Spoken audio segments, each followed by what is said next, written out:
வணக்கம் மக்களே, welcome back to Senthalai technical institute.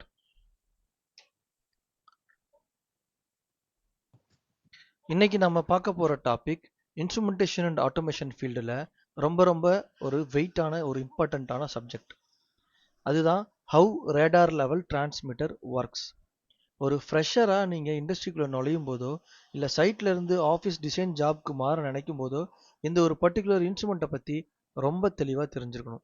ஏன்னா லெவல் மெஷர்மெண்ட்டில் இருக்கக்கூடிய அட்வான்ஸ்டு மற்றும் அக்யூரேட்டான டெக்னாலஜிகளில் இதுவும் ஒன்று. ஓகேங்களா? இந்த radar level transmitters oil and gas, petrochemical, refinery, power plant, water treatment மற்றும் எல்லா ப்ராசஸ் இண்டஸ்ட்ரியிலையும் மிக முக்கியமான டேங்க்ஸு, வெசல்ஸு, அப்புறம் ரியாக்டர்ஸில் லெவலை மெஷரை பயன்படுத்தப்படுது. இந்த செஷன் முடியும் போது ரேடாரோட ஒர்க்கிங் பிரின்சிபல், அதோட types, design, engineering deliverables, site commissioning, அப்புறம் இன்டர்வியூவில் கேட்குற ட்ரிக்கியான கொஸ்டின்ஸ்னு எல்லாத்தையும் ஒரு 15 இயர்ஸ் எக்ஸ்பீரியன்ஸில் ஒரு இன்ஜினியர் அளவுக்கு டீட்டெயில்டாக தெரிஞ்சுக்க போகிறீங்க. தியரி மட்டும் இல்லாமல் பியூர் இண்டஸ்ட்ரியல் நாலேஜ் உங்களுக்கு கிடைக்க போகுது. வாங்க செஷனுக்குள்ளே போகலாம். அசம்பிளிக்குள்ளே போகிறதுக்கு முன்னாடி பேசிக் கான்செப்டை ஒரு ரியல் லைஃப் எக்ஸாம்பிள் வச்சு பார்ப்போம். நம்ம சின்ன வயசில் ஒரு கிணத்துக்குள்ளே நின்று ஹலோ அப்படின்னு சத்தம் போட்டால் கொஞ்ச நேரத்தில் அது எக்கோ கேட்கும். இது ஏன் நடக்குது? நம்ம வாயிலிருந்து கிளம்புன சவுண்ட் வேவ்ஸ் ஏரில் ட்ராவல் ஆகி கிணத்துல இருக்க தண்ணி மேலே பட்டு திரும்ப நம்ம காதுக்கே வருது. சத்தம் போட்டு எவ்வளோ செகண்ட் கழிச்சு திரும்ப தண்ணி நம்ம திரும்ப எவ்வளோ டைமில் நமக்கு எதிரொலி கேட்குதுன்றத வச்சு தான் தண்ணி எவ்வளோ ஆழத்தில் இருக்குன்னு நம்மளால் கெஸ் பண்ண முடியும். இதே லாஜிக் தான் ரேடார் லெவல் டிரான்ஸ்மிட்டர்லையும் நடக்குது. ஆனால் இங்கே நம்ம சவுண்ட் வேவ்ஸ்க்கு பதிலாக மைக்ரோவேவ் சிக்னல்ஸ், அப்படி இல்லைன்னா எலக்ட்ரோமேக்னெட்டிக் வேவ்ஸை யூஸ் பண்ணுறோம். இண்டஸ்ட்ரியில் ஏன் இது தேவைப்படுதுன்னா, ஓல்டன் டேஸில் ஃப்ளோட் டைப்பு அப்படி இல்லைன்னா டிஸ்பிளேசர் டைப் இன்ஸ்ட்ருமெண்ட்ஸை யூஸ் பண்ணாங்க. அதில் மெக்கானிக்கல் பார்ட்ஸ் வந்து மூவ்மெண்ட்லேயே இருந்துகிட்டு இருந்துச்சு. அப்போது லிக்விட் வந்து ரொம்ப டென்ஸ்டாக இருந்ததுனாலோ இல்லை லிக்விட் வந்து டர்ட்டியாக இருந்தாலோ அந்த மெக்கானிக்கல் பார்ட்ஸ் ஜாம் ஆகி ரீடிங் தப்பாக காட்ட ஆரம்பிச்சிச்சு. இதுவே ரேடாரில் எந்த ஒரு மூவிங் பார்ட்ஸும் கிடையாது. அதனால் இதுக்கு மெயின்டெனன்ஸ் ரொம்ப கம்மி, மிஸ்டேக்ஸ் ஆர் எரர்ஸ் வரதுக்கான சான்சஸ் ப்ராபபிலிட்டி ரொம்ப கம்மி, அதே போல் டியூரேஷனும் அதிகம். இண்டஸ்ட்ரியல் எக்ஸாம்பிள்னு பார்த்தா ஒரு க்ரூட் ஆயில் ஸ்டோரேஜ் டேங்க் எடுத்துக்கோங்க. உள்ளே இருக்கிற ஆயில் பயங்கர திக்காக கரோசிவாக இருக்கும். அந்த ஆயிலுக்குள்ளே எந்த இன்ஸ்ட்ருமெண்ட்டையும் முக்கி வைக்காம டேங்கோட டாப்பில் வெளியே நின்றுக்கிட்டே அக்யூரேட்டாக லெவலை மெஷர் பண்ண இந்த ரேடார் டிரான்ஸ்மிட்டர் இல்லைன்னா நான் கான்டாக்டிங் டைப் டிரான்ஸ்மிட்டர்ஸ் தான் ரொம்ப பெஸ்ட் சாய்ஸ். ஓகேங்களா? இப்போ இங்கே பாருங்கள், இந்த இதோட லெவல்லாம் மெஷர் பண்ணணும் அப்படின்னா radar is one of the best choice. இப்போ இது எப்படி டெக்னிக்கலாக வேலை செய்யுதுன்னு ஸ்டெப் பை ஸ்டெப்பாக பார்ப்போம். ரேடார் லெவல் டிரான்ஸ்மிட்டரில் முக்கியமான 2 ஒர்க்கிங் மெத்தட்ஸ் இருக்குது. ஒன்று pulsed radar, time of flight, டிஓஎஃப்னு சொல்லுவாங்க. இன்னொன்று ஃப்ரீக்வன்சி மாடுலேட்டட் கண்டினியூஸ் வேவ். முதல்ல பல்ஸ்டு ரேடார் எப்படி வேலை செய்யுதுன்னு பார்ப்போம். டிரான்ஸ்மிட்டரோட எலக்ட்ரானிக்ஸ் கார்டு ஒரு ஷார்ட் மைக்ரோவேவ் சிக்னல் பல்ஸை உருவாக்குது. இது ஜிகாஹெர்ட்ஸ் ஃப்ரீக்வன்சியில் இருக்கும். இந்த சிக்னல் ஆண்டனா வழியாக ஏரில் லைட் ஸ்பீடுக்கு ட்ராவல் பண்ணி டவுன் சைடில் ட்ராவல் ஆகும். லிக்விடோட சர்ஃபேஸை தொட்ட உடனே அங்கே இருக்கிற டைஎலக்ட்ரிக் கான்ஸ்டன்ட்டோட சேஞ்சால் சிக்னல் ரிஃப்ளெக்ட் ஆகி திரும்ப மேல் நோக்கி வரும். ஆண்டனா அந்த ரிஃப்ளெக்டட் சிக்னலை எக்கோவை ரிசீவ் பண்ணி எலக்ட்ரானிக் சர்க்கியூட்டுக்கு அனுப்புது. ஓகேங்களா? ஸோ இதுதான் வந்து பல்ஸ்டு ரேடாரோட ஒர்க்கிங் கான்செப்ட். சிக்னல் கிளம்பி லிக்விடில் பட்டு திரும்ப வர்றதுக்கு எடுத்துக்கிற மொத்த டைமை டீன்னு எடுத்துப்போம், அதாவது டைம் ஆஃப் ஃப்ளைட். அப்போது ஆண்டனாலேருந்து லிக்விட் வரைக்கும் இருக்கிற டிஸ்டன்ஸை வந்து டின்னு வச்சுப்போம். ஓகேங்களா? ஸோ அப்போ இந்த டியை கால்குலேட் பண்ணுறதுக்கு ஒரு ஃபார்முலா இருக்குது. அது என்னன்னா D is equal to C into T by 2. இங்கே ஏன் 2ஆல் டிவைட் பண்ணுறோம் அப்படின்னா, சிக்னல் கீழே போயிட்டு திரும்ப மேலே வர டபுள் டிஸ்டன்ஸை கவர் பண்ணுறதால தான் நம்ம அதை 2ஆல் டிவைட் பண்ணுறோம். ஸோ நம்ம டேங்கோட டோட்டல் டிஸ்டன்ஸ் வந்து ஆல்ரெடி நமக்கு தெரியும், அது which is equal to D. So இப்போ level is equal to tank height minus D. So இப்போ நம்ம இந்த பல்ஸ் மெத்தடில் எப்படி வந்து நம்ம லெவலை மெஷர் பண்ணுறது அப்படின்னா, நமக்கு வந்து இந்த டேங்கோட ஹைட் ஆல்ரெடி தெரியும். அதுக்கப்புறமா வந்து சில விஷயங்களை நம்ம ப்ரீடிஃபைன் பண்ணிக்கிறோம். இங்கே நம்ம அனுப்புகிற மைக்ரோவேவ் வந்து லைட்டோட ஸ்பீடில் ட்ராவல் பண்ணும். ஓகேங்களா? அப்போது லைட்டோட ஸ்பீடுன்றது வந்து ட்ராவல் பண்ணுறதுக்கு யூஸ் பண்ணுறதால நம்ம இந்த டைம் இருக்கு இல்லையா, ஸோ இது போயிட்டு லிக்விடோட சர்ஃபேஸை பட்டுட்டு திரும்ப வர டைமை இது டபுள் டைம், அதாவது போகிறதுக்கு திரும்ப ரிட்டர்ன் வரத்துக்கு. ஸோ அப்போ எவ்வளோ டிஸ்டன்ஸ் ட்ராவல் ஆகிருக்கு அப்படின்றது நமக்கு தெரிஞ்சிடும். ஸோ அந்த டிஸ்டன்ஸை 2ஆல் டிவைட் பண்ணோம்னா, டோட்டல் ட்ராவலிங் டிஸ்டன்ஸை 2ஆல் டிவைட் பண்ணால் அதுதான் வந்து இந்த டேங்கோட டாப்ல இருந்து லிக்விடோட சர்ஃபேஸ் வரைக்கும் இருக்கிற டிஸ்டன்ஸ். ஸோ இதை கண்டுபிடிச்சாச்சு நம்ம டியை. ஓகேங்களா? அப்போ டேங்க் ஹைட் தெரியும், டேங்கோட டிஸ்டன்ஸ் மீன் லிக்விட் சர்ஃபேஸோட டிஸ்டன்ஸ் தெரியும். ரெண்டையும் மைனஸ் பண்ணால் நமக்கு லெவல் கிடைச்சிரும். இப்படி தான் இந்த மெத்தடில் லெவல் மெஷர் பண்ணுறாங்க, பல்ஸ் மெத்தடில். இதில் உங்களுக்கு ஏதாவது டவுட்டோ சந்தேகமோ இருந்ததுன்னா நீங்கள் சொல்லுங்கள், நான் அதை கிளியராக எக்ஸ்பிளைன் பண்ணுறேன். அனிமேஷன் போட்டால் இன்னும் உங்களுக்கு அழகாக புரியும். பட் அதுக்கு அடுத்த டெக்னாலஜிஸில் நம்ம அதை ட்ரை பண்ணுவோம்.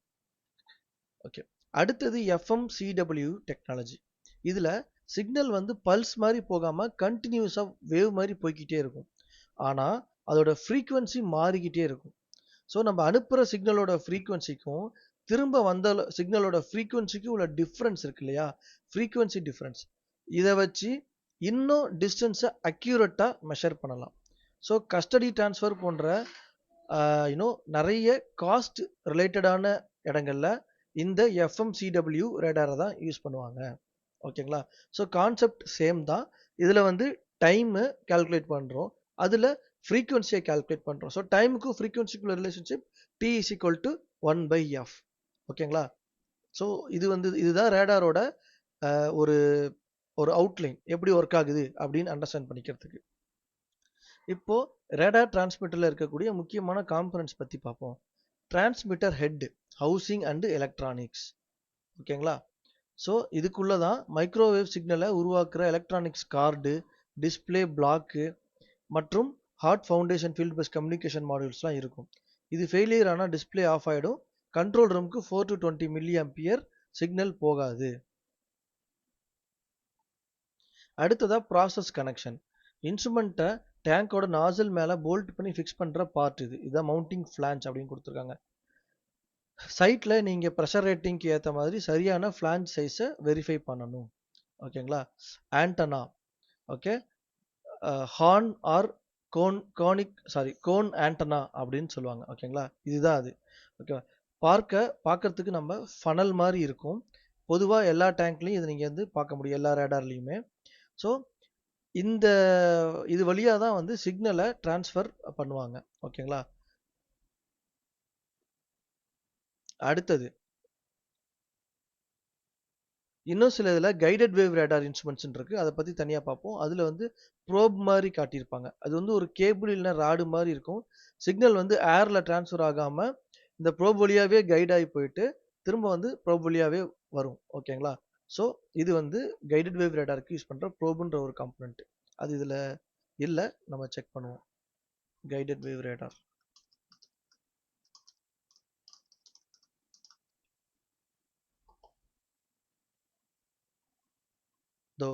இதுதான் இந்த ப்ரோப் அப்படின்னு சொல்றது. சிக்னல் இது வழியாவே கைட் ஆகி உள்ள வரைக்கும் டிராவல் ஆகிட்டு திரும்ப இது வழியா வரும். ஓகேங்களா?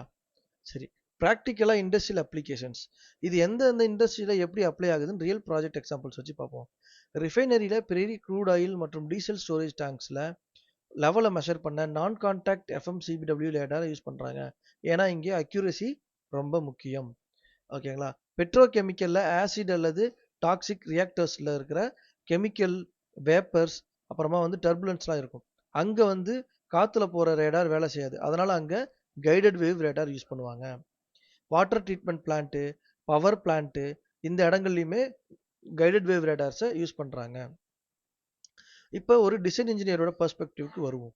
நீங்கள் ஆஃபீஸில் உட்காந்து ஒர்க் பண்ணும்போது இந்த ரேடார் டிரான்ஸ்மிட்டர் என்னென்ன ரேடார் டிரான்ஸ்மிட்டரை வாங்குறதுக்கு என்னென்ன டாக்குமெண்ட்ஸில் வரும், அதை எப்படி ஹேண்டில் பண்ணணும்னு பார்ப்போம்.